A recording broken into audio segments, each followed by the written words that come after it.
Hello again, YouTube. I have another little video here that I want to share with everybody. This one actually wasn't brought up from any video that I watched from a music YouTuber or anything that I'd read. It actually came from a conversation I had with my dad earlier today. And if the title hasn't tipped you off, it's about how a lot of people in the music industry today, they're wearing too many hats. And yes, I know the irony of me wearing a hat while talking about this, but we're going to get there. So, gonna go through some preface things here, but I just want to kind of get the main message out right off the bat. You're not as successful as you want to be because you're wearing too many hats. It's a conversation that I heard a lot back in the day when I was younger and I was a lot more active in the music industry. Not something I've heard talked about too much today. And I think post pandemic world, it's something that we need to talk about again and kind of get addressed. This is also gonna be related to the video I did talking about mental health and how it's a huge issue with people in the music field. So there's gonna be a lot of things all tied together. So what started this whole thing was I was talking with my dad today. We were having breakfast, and if you guys haven't watched any other prior videos, my dad is a huge inspiration to why I'm a musician. Him and his brother, my uncle, were musicians in the 90s, and my uncle decided to keep doing music, and my dad decided that he liked more doing the recording aspect of things. And they kind of split ways, but still, did things together and everything like that.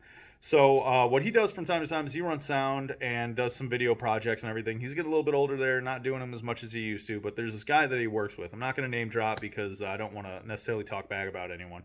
But basically, this guy, he has too many hats on. He's a little bit of a dictator when it comes to stuff. Let's just say he fits the stereotype of what a vocalist is, and I'll kind of just leave it at that. But my dad wasn't able to do a show with him the other night because he had to prep for a show that he had yesterday. So this whole incident happened on Friday, and then he talked with a drummer who played with that guy's band, and then with my uncle's old band, who my dad was running sound for yesterday. And the drummer had told him like, hey, it was an abysmal show, it was at a pretty decent venue, there were just a whole bunch of technical issues, and then kind of just all came undone from there. So my dad was saying, it's like this guy, he has some talent, but he just wears too many hats. And I'm like, that's kind of reminded me of some stuff back in the day. So that's kind of what jogged all of it, and that's why I kind of feel like making this video today. It's fresh on the mind, and it's something that I have some personal experience with.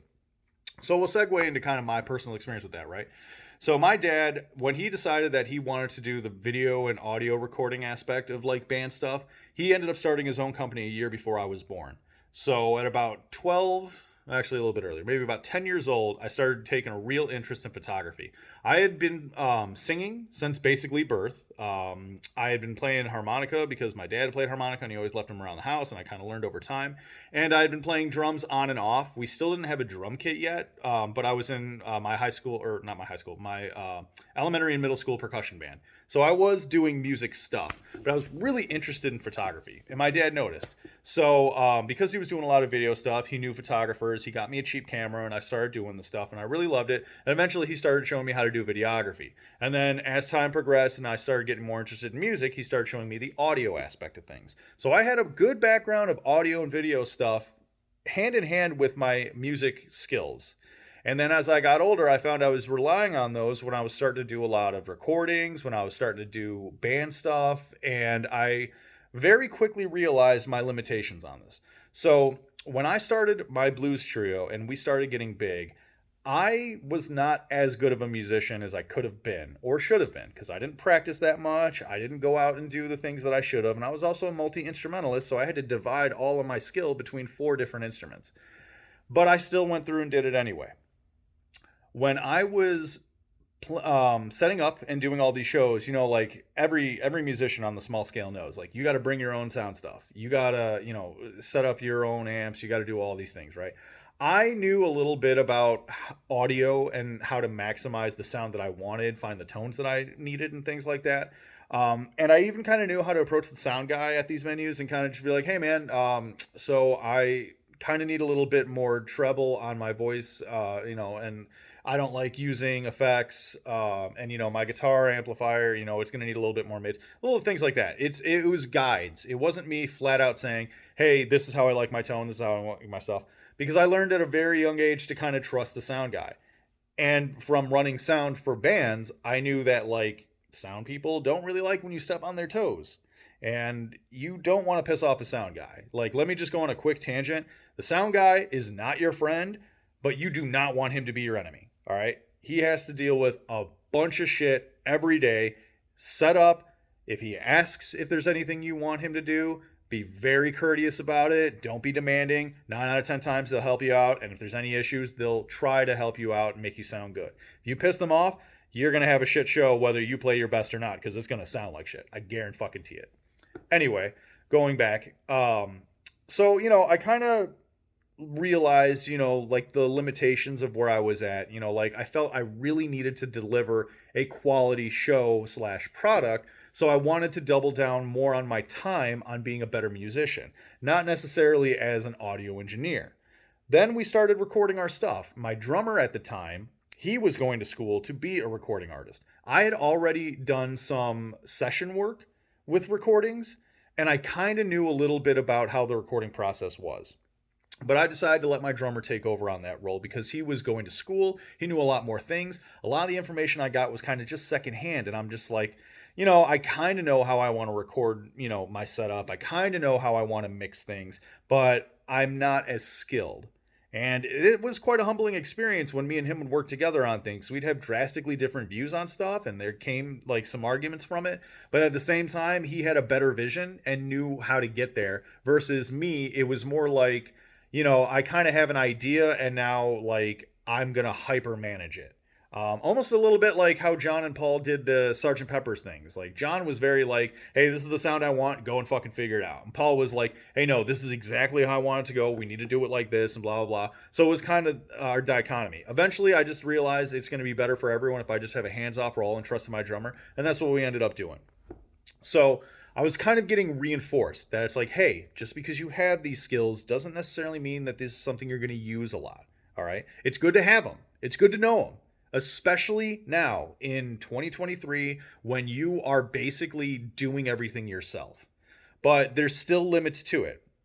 Thankfully, since I had not wasted I don't want to say waste, since I had not put too much time into the other aspects of being a musician, I was able to get better as a musician. And since we were struggling with finding another guitarist to like kind of round us out, I felt very confident to be like, hey, you know what? We are actually going to be a trio. We don't need any more guitarists. We don't need any more distractions. Let's just get this over with.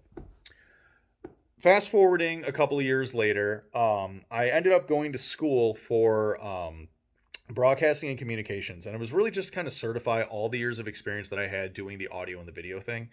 And I would not have done it before my music career because it wasn't something that was really catching my interest, but it was something that I felt, you kind of just need to have, especially being a musician, and especially with all the technology that we have today. All right.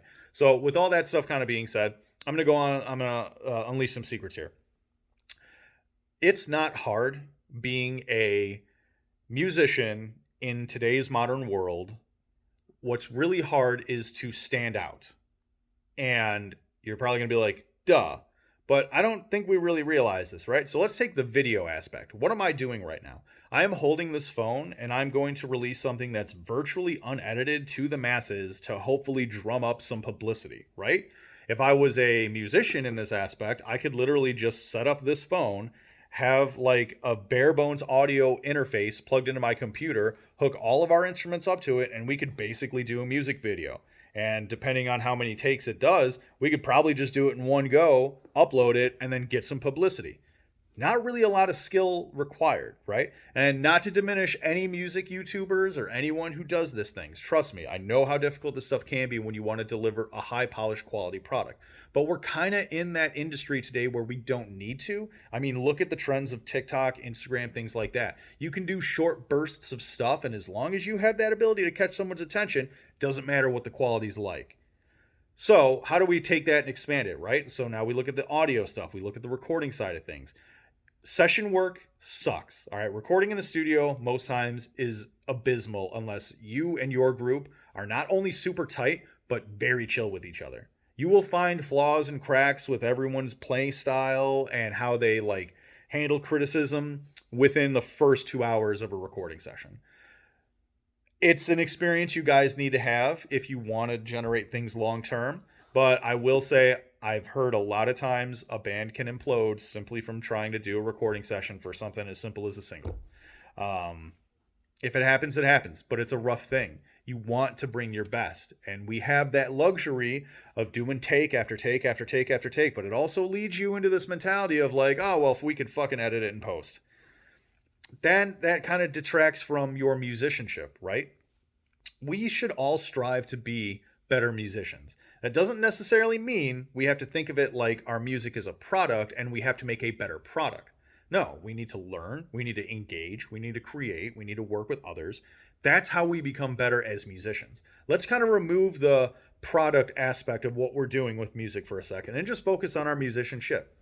If you're wearing too many hats in your band, you're going to lose your capability as a musician. And to tie back what I was talking with my dad, what my dad had basically said that brought this whole thing up, he's like, I wish this guy would just shut the fuck up and play because he could probably make something of himself. He's a bit of an older guy. He's not as old as my dad and my uncle, but he is, I can confidently say, he is past the point of getting somewhere at his age easily. Can he get there? Yes, there are definitely people who are older who have ended up getting a career in music. It's just that much harder when you're that much older. And with the stuff that he does, he's definitely marketing towards the older crowd. So I don't think it's likely. I would put money on it, but not saying that he has no skill or is not a capable musician. He just has a lot of other problems. So now let's take up that in the originals aspect of musicians who want to go out there, they want to do all these things. If you guys remember what I had said in my video analyzing Mary's video about mental health, I had kind of said you need to rely on your team. All right. It's not just for your mental aspect. It's so you can focus on the important things as well. And I feel a lot of people sacrifice their musicianship just so they can learn a little bit about video editing, just so they can learn a little bit audio recording. And it's like, okay, it doesn't hurt to know these things. In fact, it's actually a must. You do need to know how to do these things because we have that ability. We have the technology and we don't need to rely on labels. And I don't think for the most part we should rely on them anymore. I'm going to go into a video in the near future about how the label industry is going to die and what could come of that. I think there's 3 likely scenarios. Like I said, I'm going to make another video about it. I'm not going to get distracted on it now. But it is something that we need to focus on and plan for. So if we're going to be doing our indie stuff, if we're going to be doing everything ourselves, we need to make sure that we're dividing our energy up so that there's still one main goal. And I feel for most musicians, it needs to be musicianship. You still need to be good at your instrument. You still need to be able to deliver that vocals without any shaky pitch corrections. You need to be able to do your stuff. Because what are we at the end of the day? We are performance art. Okay?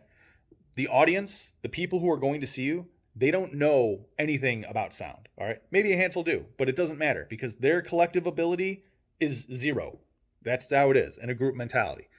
So when they go up there, they're not worried about, oh, are the mids just right? Oh, is the frequency blasting in just the right way so that the whole room is dispersed? Oh, is my guitar have just the right amount of distortion? They don't give a fuck. What they give a fuck about is how many mistakes you're making on your guitar because you can't hear yourself because you didn't properly EQ your monitors.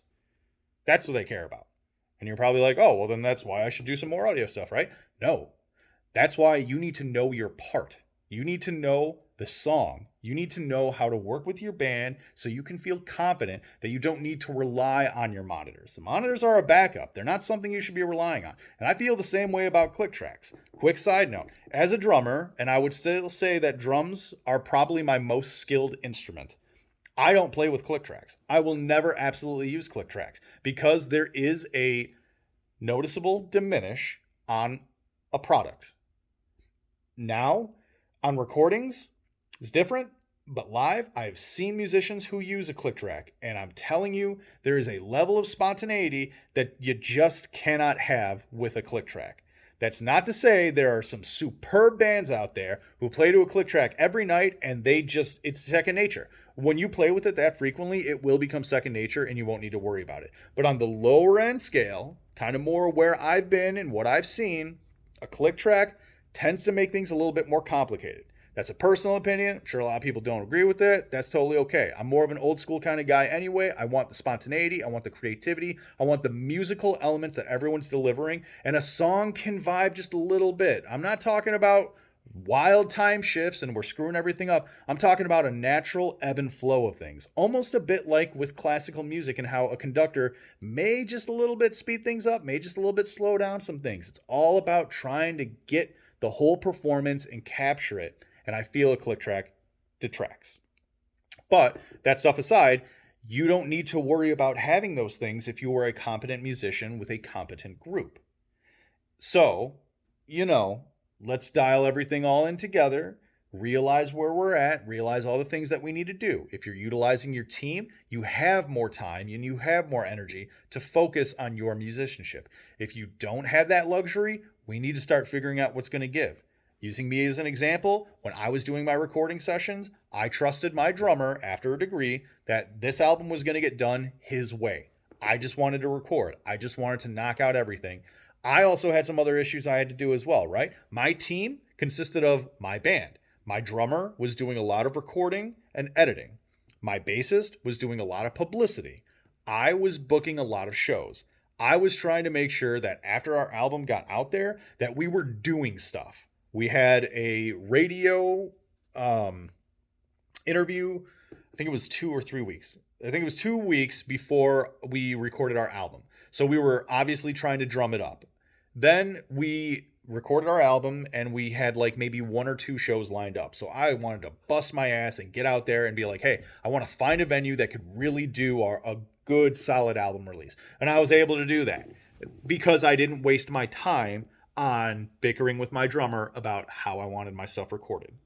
That little bit of give goes a long way. And I'm telling you, as a person who wants to see a lot of musicians grow, who want to break away from the whole stereotypes of being with a label, being musically restricted, you gotta find a balance of things, right? And you gotta still find that center. And for a lot of musicians, I feel it needs to be your musicianship. All right. So now that we've kind of talked about these things, like what can we do? Where should we go? That's going to be a kind of up to you and where you're at, right? So we'll use me right now. I'm not really doing anything music, like period. The most musical thing that I'm doing is I'm teaching at a school. And I don't really need to put in a lot of work on that. The curriculum is pretty open. The students that I've had for a little while now, so I'm able to kind of tailor things to their needs. And there are a handful of times where I need to spend a little bit of time either learning how to do a song so I can show the student how to do it properly, or I could look at a more long-term thing because they're in a performance group and I need to kind of make sure they gel well with the rest of the performance. So I don't need to worry about divvying up my time and my energy. I can just do things as it happens, but a lot of musicians aren't going to be in my situation. So if we're going to talk back to the smaller scale, kind of where I was doing my wheelhouse of things, finding that team, whether it's your band, whether it's your family, friends, whether it's someone that you pay and hire, make sure you have that team so you don't need to take that creative energy away and they can do their jobs. You will always need to market. You will always need to publicize. That you need to happen no matter what. If you're part of a band, you are basically always a front man for your band, even if you're not the vocalist or the lead creative driver of that band.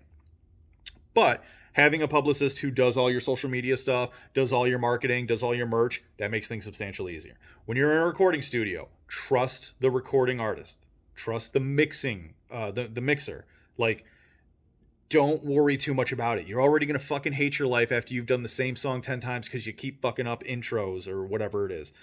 And make sure, if you do go into a recording session, you maybe have already taken my advice and you're a tight group and you've not deviated too much from your creative energy so you can get a recording session that does pretty well.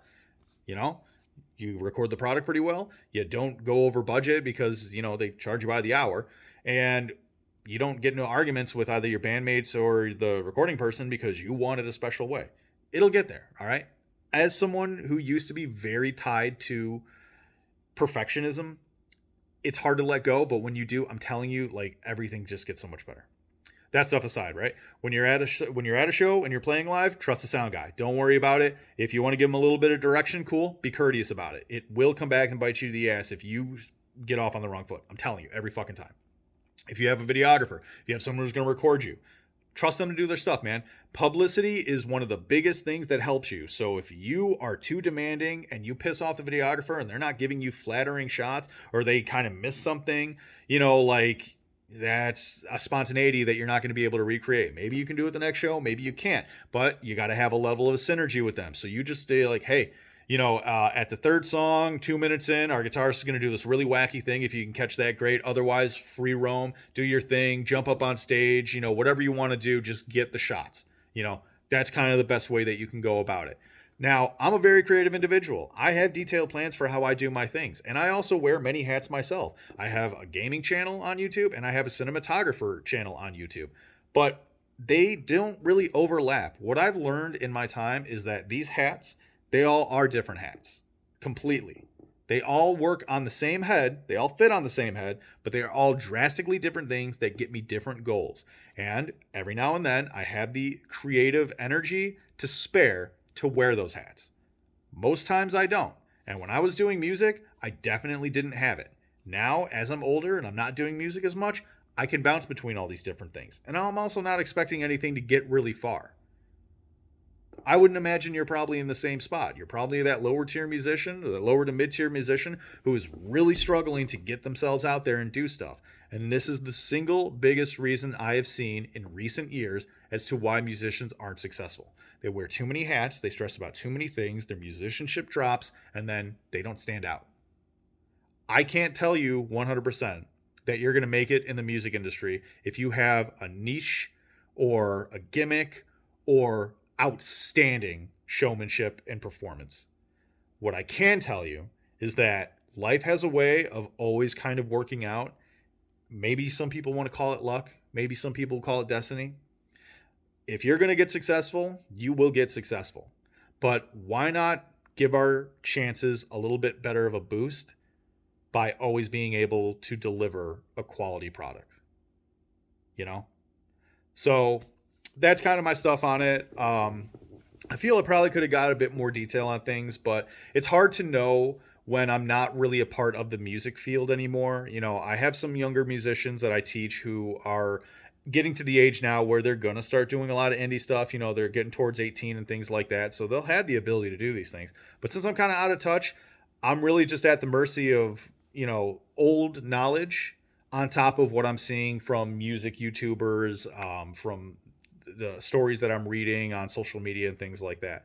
So why don't you all let me know how on the ball I am with this? Let me know in the comments, talk about it. Let's open up a discussion. Maybe I'll make another video that's a bit more targeted, but I just wanted to get this out there because like I said, man, I know too many musicians personally who have spread themselves too far thin, too many cooks in the kitchen type situation, and their musicianship drops. And you never want to play a show. I'm sorry, I keep saying this as a product because that's the mentality. That's what you need to have. You need to always deliver a quality product because music is still a market. It's still something to be sold, right? But taking that aspect away for a second, you never want to have a bad show because you weren't prepared. It makes you look bad. It gives you a stigma, especially if you're performing to a bunch of other musicians. Say you're an opening act or something like that.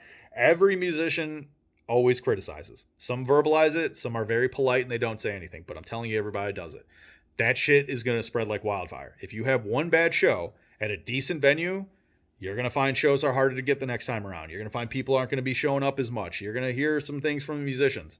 So let's make sure we're always putting our best foot forward. We have that creative energy. We've spent a little bit of time practicing our instrument, and we're always focused on delivering just a top-notch show as best as we can, as often as we can.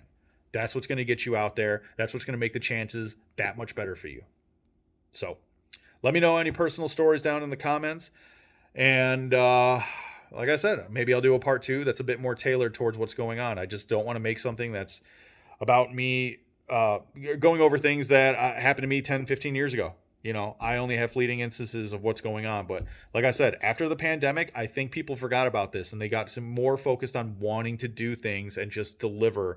And it's like, hey, you know what, man? You should have been spending this time practicing, getting better as a musician, on top of maybe learning some basic video editing, some audio engineering, some market management, things like that.